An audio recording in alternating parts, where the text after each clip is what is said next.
I am the most indispensable beta assistant to my alpha boss. I adeptly manage his professional responsibilities while attending to his personal needs. I possess the strength to restrain my boss during his heat cycle, administering a dose of alpha suppressants directly into him. With a temperament that is both composed and effective, I am truly the quintessential tool for any romantic narrative. However, as the year drew to a close, I submitted my resignation letter to him. Without even a glance, he promptly affixed his signature to it on New Year's Eve. He relentlessly pounded on my front door. As I opened it, he surged forward, fiercely sinking his teeth into the nape of my neck. Assistant Lin, it seems I must mark you after all, so you won't wander off. 1. Even though I cannot perceive the pheromones emanating from these two individuals, I can distinctly sense the intense battle of wills transpiring within the confines of the room. The Omega whimpers, caught in a tumultuous dance of rejection and desire. Qin Yen, nearing his limit, displays eyes aflame with crimson fury, veins protruding ominously. When his lustful gaze meets mine, a fleeting moment of bewilderment crosses his countenance. In a swift motion, I seize his hair and forcefully collide his head against the wall. My knee presses between his legs, rendering him immobile. One hand restrains his shoulder while the other deftly injects the suppressant into his system. The administration of the drug is swift, and the onset of its effects is equally rapid. Qin Yen lets out a muffled groan before succumbing to unconsciousness, collapsing securely into my embrace. With the alpha subdued, only the trembling Omega remains.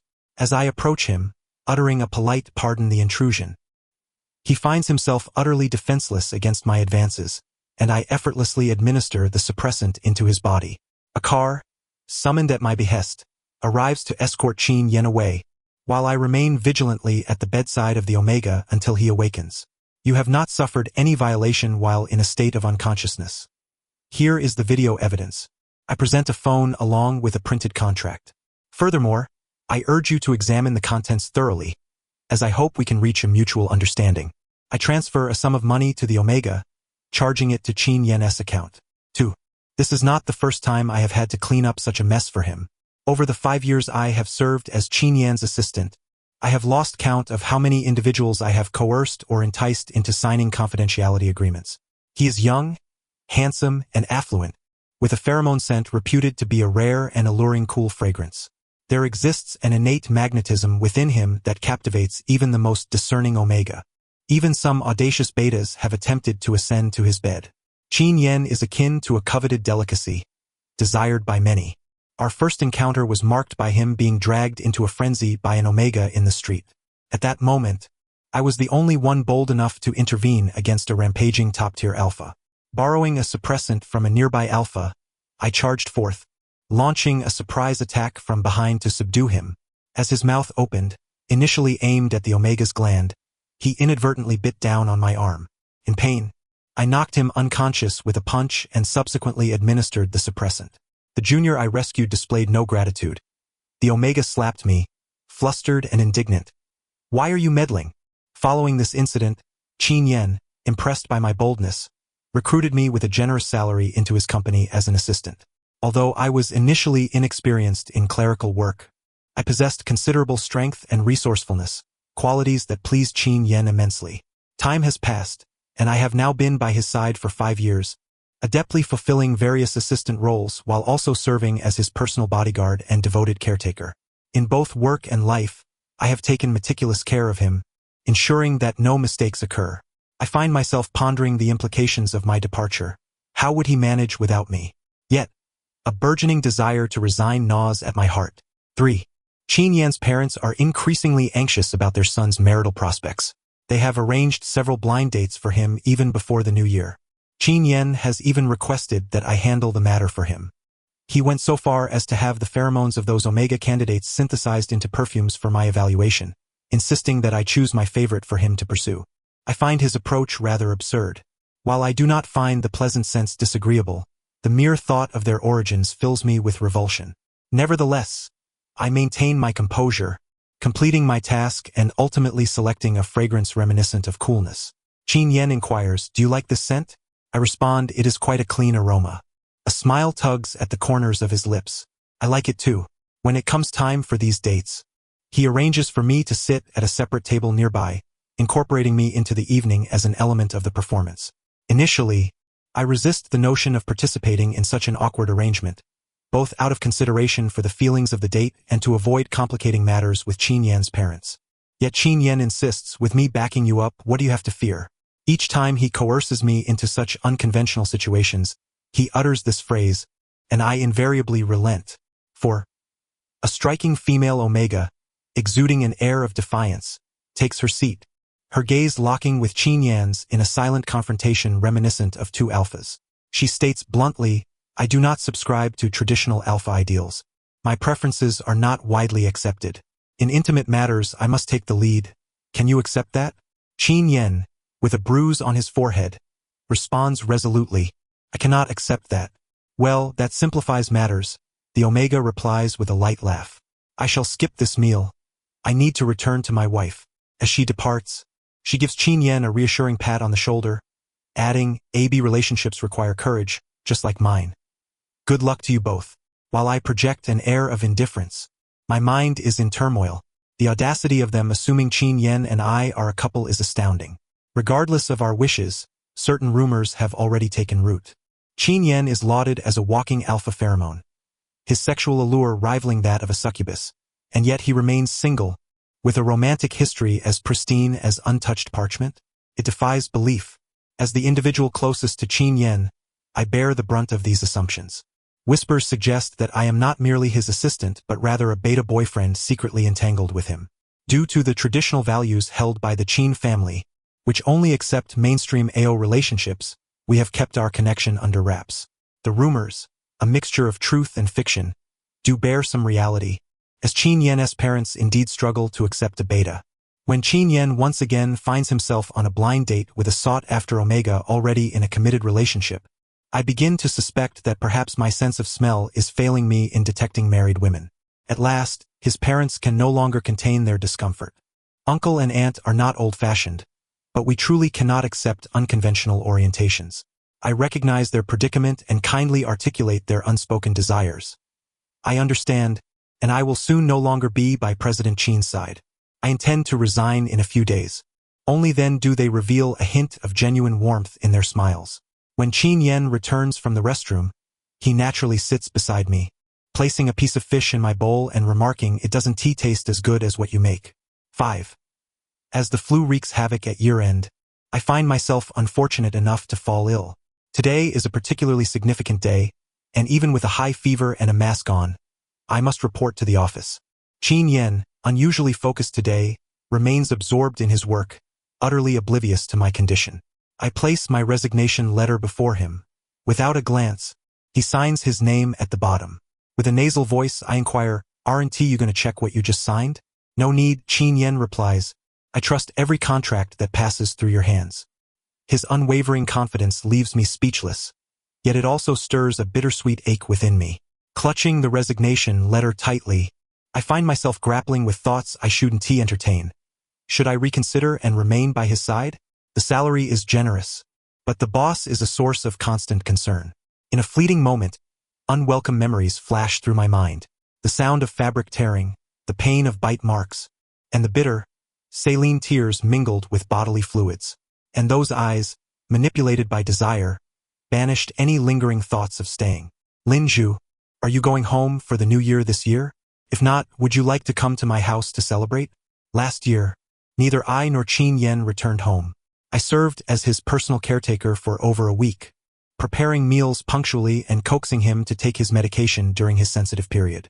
One day, he secretly spat out his pills and, while I was fast asleep, crept into my room. I fought back with all my might, leaving bite marks all over his shoulder. The next morning, however, Qin Yan had completely forgotten about it. He asked if a thief had broken into our home and beaten him up. In a fit of anger, I left a resignation letter and did not return for 3 months. He employed every possible means to locate me, even resorting to self-pity, telling me, my life has become unbearable without you. Soft-hearted, I returned to his side. After that, regardless of Qin Yan's resistance, every time he entered a sensitive phase, I administered the most uncomfortable yet effective suppressants. I answered his question honestly. There's a high probability I will go home for the new year. Qin Yan inquired, when will you return? I replied with equal honesty, I won't be coming back. Qin Yen smirked. Not easy, is it? Our Lin Zhu is joking now. Come back to the company early. How about I take you on a subsidized trip when you return? I neither declined nor agreed. When my colleagues in HR saw me preparing to leave, they were taken aback. One flipped through my files. Lin Zhu, what will happen to Qin Zong if you leave? Can he manage on his own? I shook my head. It has nothing to do with me. A colleague cautiously asked, May I be so bold as to ask why you are resigning? I remained silent for a moment before responding. I've earned enough money. Moreover, I never wished to see Qin Yan's face again. At work, I was the calm and reliable assistant Lin. After resigning, I became Lin Jie, who could lie in bed all day watching lowbrow videos. My parents called, repeatedly confirming that I had purchased a ticket home for the new year. Then, they shifted the conversation to my alpha brother. Tian Yao has found a partner, an Omega from a well-off family, who said they would come to our house for the new year. We should prepare gifts for them, right? As an alpha from a beta family, Lin Tian Yao received all the affection. After draining my parents, he turned to me, his high-salaried beta brother. Understanding their implication, I transferred some money. Once they received it, they began to show concern for me. Upon hearing I had contracted the flu, there was a moment of silence on the other end, followed by a chilling voice. Darling, why don't you postpone your return for the new year? It wouldn't be good if you infected anyone. After hanging up, I canceled my flight. With that money, I could afford a few extra dishes for my own New Year's Eve dinner. Yet on New Year's Eve, not only did I miss out on the festive meal, but I also suffered from a persistent high fever. A few days prior, I had gone to the hospital for N4, and my condition was relatively stable. However, once the antibiotics were halted, the virus began to retaliate. Outside, the sound of firecrackers echoed everywhere, and I turned the volume of the Spring Festival Gala down to the lowest setting, curling up under the blanket, hoping to sleep. The incessant knocking at the door disrupted my peace. Suddenly, I realized that it was not the sound of fireworks, but rather someone knocking on my door. Upon opening it, an alpha surged in, viciously sinking his teeth into my nape. Lin Zhu, it seems I must mark you. Otherwise, you'll run away. It was Qin Yen, whom I had not seen in days and had blocked from all contact. Resigned? Blocked? Qin Yen gritted his teeth, punishingly biting down on the flesh of my nape, his teeth grinding against my skin. When will you learn to speak up instead of leaving without a word? Just tell me directly. His icy hand slipped under my clothing, brushing against my waist, and I gasped from the chill. Why is your body so hot? Are you in heat? I was dizzy and at a loss for words. Did he not remember that I was a beta? What glands did I have to be marked with, and what conditions did I have to be in heat? Let go. I attempted to push him away, but my feeble strength and the nasal tone in my voice only made it seem like I was playfully resisting. Qin Yen lifted me effortlessly, and only then did I realize his condition was also unusual. His hands were cold, yet his embrace was burning hot, his breathing heavier than usual. These were all signs of his heat. What do you intend to do? To mark you completely? Trembling, I asked, Who am I? Qin Yen tossed me onto the bed, looming over me. Lin Jie, my disobedient assistant. My pupils dilated. This time he was lucid. It was not merely instinct driving him. He withdrew his belt and harshly struck it against my exposed side. Seeing me wince in pain, Qin Yen displayed a satisfied expression. Then, he tightly bound my wrists with the belt. I summoned all my strength to warn him. Qin Yen, you will regret this. Oh, Qin Yan's voice was soft, but his words sent chills down my spine. By your logic, how many times must I regret? He knew everything. This shocking revelation drained me of all will to resist. Whether it was the fever or the fear of the truth being unveiled, I could not help but tremble. My body was so hot that even his kisses felt slightly cool. His voice was so cruel. Lin Jie, I don't understand what you were holding on to. You had countless opportunities to reject me, yet you never did. Stop talking. I gently nudged him with my knee, only eliciting a more fervent response from Qin Yen. His fingertips grazed the inner thigh. Still pretending? Pretending that it doesn't matter to you when I go on blind dates? Pretending you have no feelings for me? Qin Yen chuckled. How could you forget those nights when you opened the door for me? Nights interwoven with fear and anticipation. To reduce oneself entirely to mere desire, love became a tool that stripped away rationality. I had the right to say no and fight him to the death. Yet I chose to accept, to embrace all of him. Thus, at this moment, the reckoning of indulgence arrived. Tears streamed down my face, leaving 2 cooling, wet trails. I struggled to catch my breath. Not today, I'm sick. You might catch it from me too. The emergency room on New Year's Eve was hardly quieter than usual. Qin Yen carefully assisted me onto the hospital bed, protecting my hand that was receiving the 4. I was so exhausted that my eyes barely stayed open. Yet, I still remembered to worry about him. After the heat medication, you can't consume caffeine or alcohol for 24 hours, so don't. I know. Qin Yen bent down and tucked the blanket around me. He pulled over a chair and placed his palm on my forehead. Sleep well. I'll take care of everything else. I could not ignore his presence beside me. Resigning myself to my ailing body, I drifted into a slumber. After a while, I asked him, "Could you turn on the Spring Festival Gala for me? I want to hear some noise." "All right." Qin Yen took out his phone and played the gala for me. My right hand, receiving the 4, felt icy cold. His warm palm covered it. My eyelashes fluttered, but I did not open my eyes. As the countdown to the new year concluded, fireworks erupted in a dazzling display. Qin Yen whispered softly, "Happy New Year." That night, I slept deeply, even indulging in a restless dream where Qin Yen regarded me with the same cold indifference he reserved for those pursuing him. "Lin Jie, how could you entertain such thoughts? You have become utterly valueless to me." This revelation jolted me awake. The 4 drip had been removed, and the chair beside me was now empty. It was about time. I should have come to the emergency room alone, taking care of myself. Last night had merely been a fleeting act of kindness from Qin Yen. I closed my eyes again, only to open them later to find Qin Yen standing there. "You're awake?"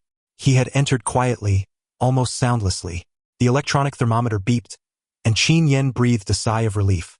"The fever has finally subsided. Would you like to use the restroom first? I bought some breakfast. Would you like some?" I remained silent. Qin Yen placed the back of his hand against my forehead. "Are you still feeling unwell?" "No," I replied, grasping his wrist and pushing away his concern. I then uttered a disingenuous remark. "I just think you should leave." My parents, both honest betas, had always instructed me from a young age to adhere to the prescribed path of life, avoiding unnecessary complications. Thus, I willingly relinquished my qualifications for competition to focus on the college entrance examination, while my alpha brother pursued his dreams at a sports academy. When I received a job offer from Qin Yen, they expressed their disapproval. How could saving an alpha on the street lead to a high-paying job? "Don't tell me he's taken a liking to you," my father asserted. "Some wealthy individuals find omegas troublesome and settle for betas. It's better for you to graduate and become a blue-collar worker, ideally in a state-owned enterprise." Yet, it was they who had instilled in my alpha brother the notion that our family's circumstances were inadequate, lamenting that our beta parents could not provide him with a comfortable lifestyle. Other alpha classmates flaunted designer brands and frequently traveled abroad, while he had nothing. Under their pressure, I humbly pleaded with Qin Yen for another chance, promising to work tirelessly. 2 days before starting my job, I had dinner at home, where my beta parents continued to impart their survival principles. Do not stand out, follow the rules, and obey the alpha's directives. I was to understand precisely what value I held for my boss. I believed my worth to Qin Yen was that of a skilled cook, a meticulous secretary, and most importantly, a portable alpha suppressor, preventing him from succumbing to unforeseen desires and assisting him in maintaining purity for his future omega wife. If I were to fall in love with him, that would be a betrayal of trust, a lack of loyalty. Seizing the opportunity while Qin Yen was called home for dinner, I completed my discharge paperwork and hastily purchased a plane ticket. I sought to distance myself from Qin Yen, unsure of where to go, with the thought of home being the first to cross my mind. At the airport, as I waited to board, Qin Yen rushed over, dragging a suitcase behind him. He removed his gloves, revealing his bony fingers, and brushed aside his soft black hair to touch my forehead. "Why didn't you tell me you were being discharged?" I gazed at him in confusion, unable to comprehend why he was there. He continued, "The flight's destination is Jiangcheng. Are you going home?" I opened my mouth to respond. "How did you know?" "You booked 2 tickets, Qin Yen replied with a hint of exasperation. My habitual actions, a result of spending so much time with him, led me to unconsciously reserve tickets for both of us. "I booked the wrong one, and you charged it to my card. I'll transfer you the money." Qin Yen sat beside me. "It's not about the money." The flight was delayed, transforming into a red-eye journey. Ill and unable to withstand an all-nighter, I eventually woke up to find myself nestled in Qin Yan's embrace. "It's time to board," he said. His expensive coat was draped over me, carrying a faint, cold fragrance. This strange sense of comfort sent waves of panic through me. Even upon arriving in Jiangcheng, I remained unclear about my situation. Qin Yan had accompanied me back to my hometown due to my booking error, while I had intended to avoid him. I searched for attractions in Jiangcheng on my phone, only to find them all closed for the holiday. Qin Yan discerned my thoughts. He grasped my wrist with a force I could not escape. "I'm going home with you, as his boyfriend." I could not conceive how to explain this to my family. "Look, everyone, this is my boss, who chose not to return home for the holiday and has come to ours instead." Before entering, Qin Yan had deliberately purchased numerous gifts, his hands unable to carry them all. I wished to assist him, but he promptly scanned a QR code to buy a hand warmer, thrusting it into my hands. "You hold on to this." I thus clutched the warm hand warmer, trailing behind him. Upon entering, Qin Yan opened his suitcase, revealing even more extravagant gifts, worth at least several $100,000. "I wasn't sure what your parents would like, so I thought I'd start with a small token of my appreciation." Our home was already cluttered, overflowing with the items Qin Yan had bought. Not only were my family members astonished, but the Omega who was dating my brother also eyed Qin Yan with heightened interest. She glanced at him shyly. "Your brother's boyfriend is so wealthy." The moment those words escaped her lips, my parents' and brother's expressions shifted. "Your brother is truly the luckiest beta I've ever seen." He directed his gaze at me. After an abortion, he could still find such a quality alpha. I cast a disbelieving look at my mother. She was the only one privy to this secret. Her eyes darted away, unable to meet mine. Qin Yan wrapped his arm around my waist, gently patting me to quell my tension. Yes, it was my fault. I failed to take proper precautions, resulting in an unintended pregnancy. With droplets of water still clinging to his hair, Qin Yan cornered me against the wall. The familiar cold fragrance enveloped me. His gaze was intensely oppressive, amplifying the innate dominance of an alpha. "We need to discuss the matter of the pregnancy. In my recollection, I have never been there, so it is impossible for you to be carrying my child." The last words emerged from him with an icy tone. So Qin Yan was unaware. I raised my head to meet his gaze. "When do you believe was our first encounter of that nature?" Qin Yan narrowed his eyes. "You left without a word the first time, and when you returned I was furious, and you did not refuse." My memory of that first encounter was far more distant. The beginning of a restricted film I resisted at first only to gradually relent. That saying, to be clear about one's responsibilities, when the boss says east, one must not dare venture west. My primary duty was to serve as Qin Yan's human suppressor, striving to soothe his arousal through any means necessary. Once I ceased to oppose him, Qin Yan lost all rationality, his suppressed desires igniting in an instant. After it was over, I initially had no intention of leaving. As I cleaned myself, I savored the tender kisses Qin Yan had bestowed amidst the tempest. I had tasted the flavor of love, even if I was uncertain of what love truly entailed.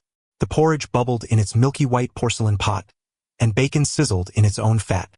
After being tossed about all night and weighed down by my thoughts, I prepared a haphazard breakfast that fused Western and Eastern elements.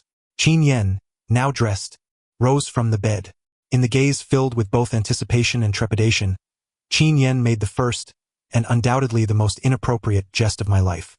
"Did a thief break into your house yesterday?" he inquired, rolling up his sleeves to reveal the marks on his sturdy forearms.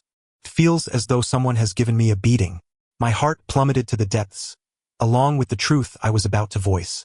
That was not love, merely a desire born from a lack of clarity. Noticing my prolonged silence, Qin Yan's eyes grew colder. He grasped my chin and demanded, "So, which worthless scoundrel is responsible? Do you need my assistance in seeking legal counsel?" Just as I was about to respond, the door was abruptly flung open. A distressed Omega, disheveled and frantic, rushed in, exclaiming, "Help me, I feel awful. Please, save me." My younger brother, drenched in sweat, trailed closely behind, his attire scant. Fortunately, Qin Yan had already taken medication in advance, displaying a semblance of self-control. Yet, he requested another injection of suppressants, gasping, "This Omega is not right." Indeed, something was amiss. The compatibility rate of this Omega with his pheromone soared to an astonishing 98%, just shy of breaking the world record.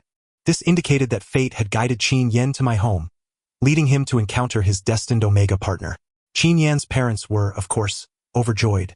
They even sent me a monetary reward. His mother expressed earnestly, "Thanks to you for always being by his side," preventing him from repeating the mistakes his father made. The mistake being lured into a heat cycle by another Omega, resulting in an illegitimate child. This child had once disrupted the tranquility of the Qin household, which was why Qin Yan had chosen to remain virtuous and chaste.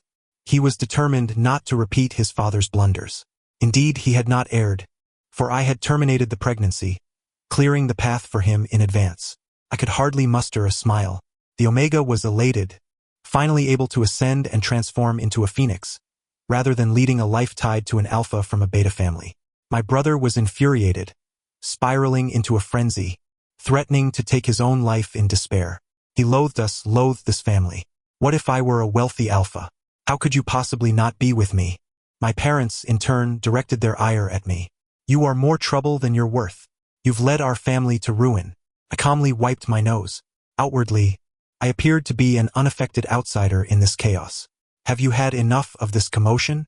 If so, I shall take my leave. I see you've grown wings. My father bellowed in anger. It's been evident for years that you have a rebellious streak. Clearly, you were not disciplined enough as a child. From the moment I began following Qin Yan, these past 5 years had indeed been the years of my most significant resistance against them.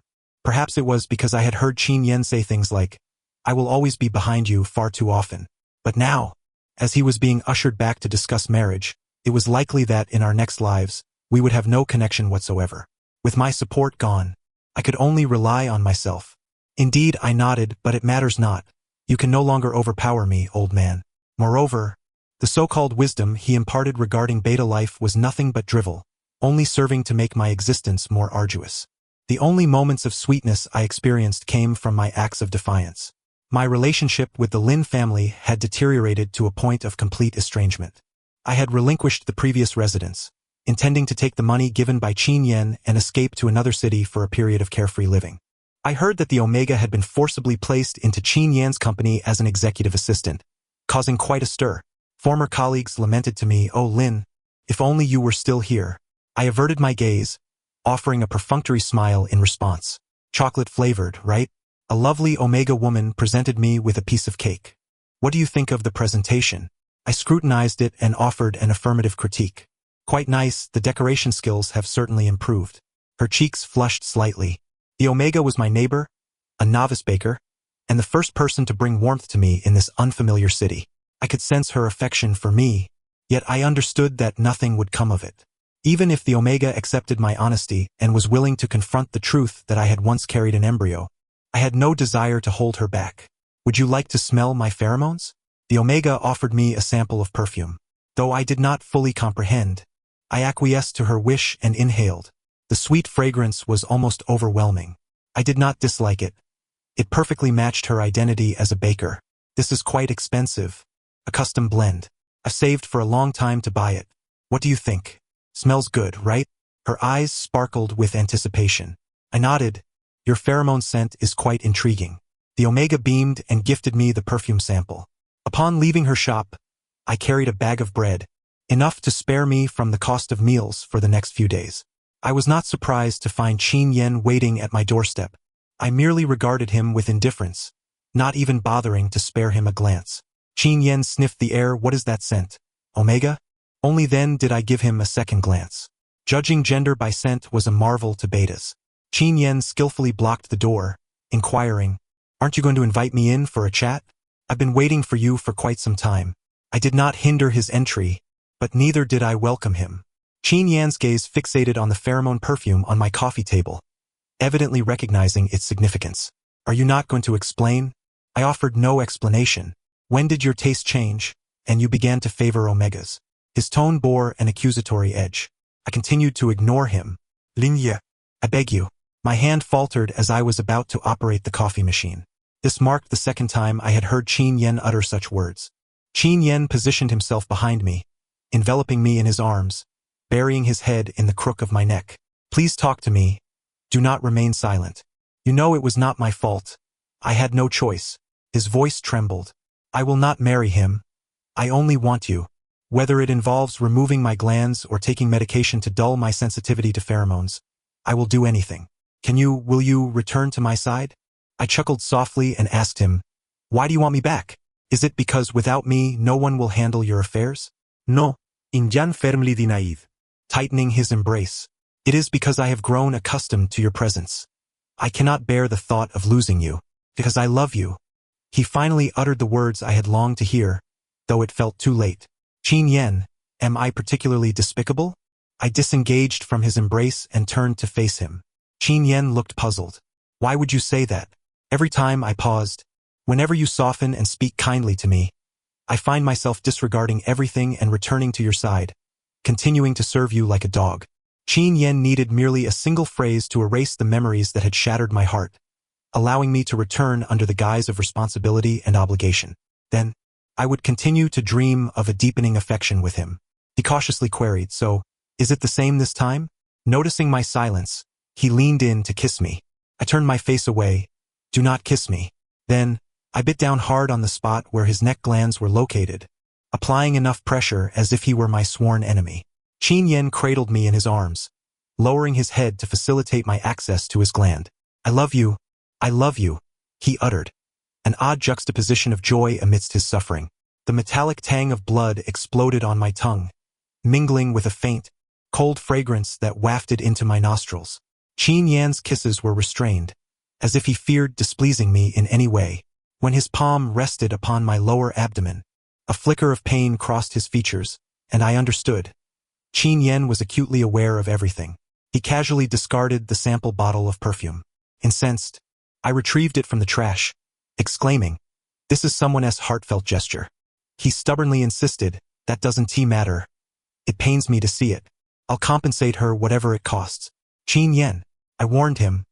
He presented me with a bottle of perfume, warmed by his body, its packaging far more luxurious than what the Omega had given me. You are permitted to use only this. The scent was cool and refreshing. In his effort to allow me to inhale the aroma of his pheromones, he must have ordered this pheromone perfume long ago. The matter of Lin Zhu returning to the company seemed to trouble only him, Ruan Ziming. His numerous mistakes had demoted him from a position of assistance to that of a mere ornamental figure. Progress in his relationship with Qin Yen had stagnated, and the Qin family was no longer able to apply pressure, which left him feeling increasingly anxious. Thus, he meticulously chose a night when I would be absent to attempt to consummate his relationship with Qin Yen in the office. Qin Yen, however, unceremoniously kicked him into the restroom, then called me with a look of dejection. I remained unhurried as I drove back. By the time I returned, Ruan Ziming had somehow managed to pick the lock. His expression twisted upon seeing me. Our pheromone compatibility is 98. We are destined to be together. I advise you to concede, beta. Qin Yen grasped my clothing, pulling me towards him. Sitting in a chair, he buried his head against my chest, seeking solace from my scent to quell his restless desires, which only intensified. Get him out of here. Just watching is unbearable. Darling, I need you now, Qin Yen declared, reaching to unbutton my blouse. Ruan Ziming, on the verge of a breakdown, exclaimed, Qin Yen, are you mad? I am your Omega. Wait. I leaned down to kiss Qin Yan's forehead. Let me demonstrate to him how I can awaken you without suppressants. It might hurt a bit. It would hurt immensely. I swiftly seized Qin Yan's hair, forcefully slamming his head against the table, rendering him unconscious. Ruan Ziming was stunned. He still attempted to assert himself. You will inevitably have times when you're not by Qin Yan's side. That's rather unrealistic. Firstly, Qin Yen suffers from separation anxiety. I adjusted my sleeves. Secondly, he would rather recklessly speed through red lights at breakneck speeds to find me than ever lay a finger on someone else. Ruan Ziming, in his current state of arousal, was clearly uncomfortable. No, that's impossible. Thus, I offered him a polite and composed smile. It's your turn.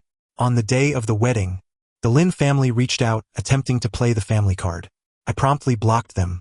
Most of the attendees were colleagues from the company, and their reactions to my marriage to Qin Yen were unmistakable. As expected, the CEO and his assistant have an improper relationship. Qin Yen had deliberately restrained himself for 2 months, with his true nature erupting on this day. My nape bore the marks of his teeth, and I only bled once.